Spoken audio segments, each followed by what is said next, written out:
var. İyinin yanına görüyor. Durmuştan kar kocaman adamı. Garip boynumun bağlından ağlama.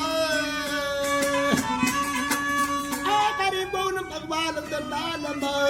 Belki der dünya ne sever bir ne sever bir.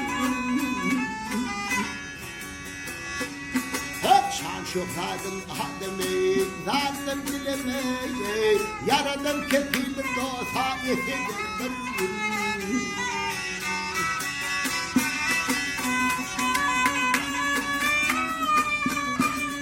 Garip görüp gülmem kalmaz bayında demin sanat kılır dost ömür payında.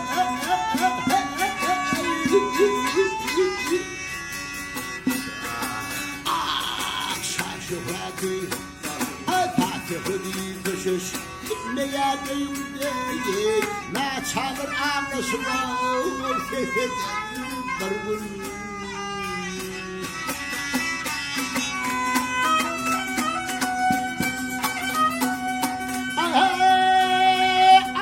Kuvanın devletine kanına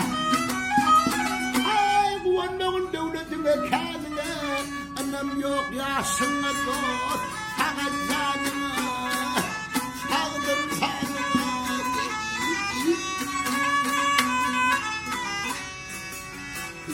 biten şöhray, bana şanına yaradan keç bak oldu benim.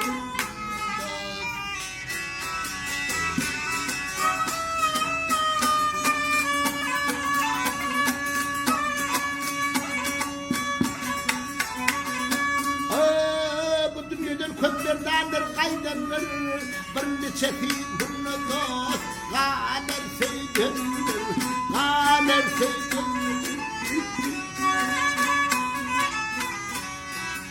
Sağlık bilen gedene bunun soydonurdu kemişenip derdim o pesedir. Hadi yarım.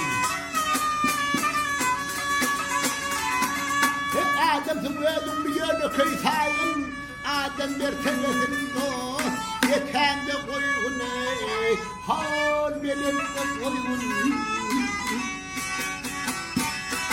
Ocağı beşin söyle vurduğunda dilim söylemesin o pesecek didare yeter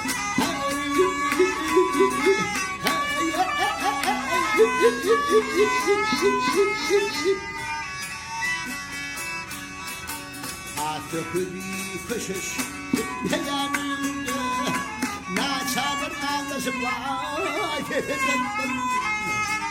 Bar bir yel geçer o peseden